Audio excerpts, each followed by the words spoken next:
The other tremendous thing with this system is that if you have an iPhone, if you just plug your iPhone with your charging lead into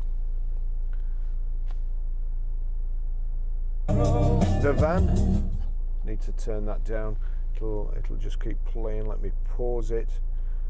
So there you go. You've got the sat nav off your phone. You see there, those are the last things I've used. If you click the 8 black squares there, it kind of mirrors the screen on your phone, at least the ones that can be used through CarPlay.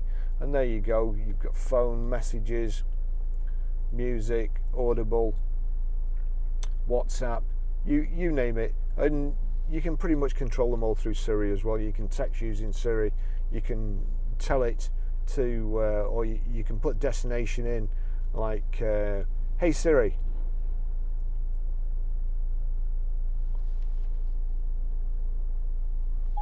I'm here.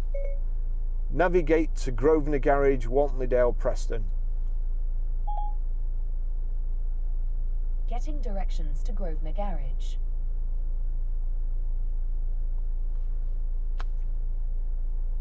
There you go, that's a lot easier than Starting route to Grosvenor Garage. than trying Proceed to Chorley Road, then turn right. program a touchscreen with Mars bar fingers. So it's a great system in this Transit, absolutely fantastic. Thanks for watching.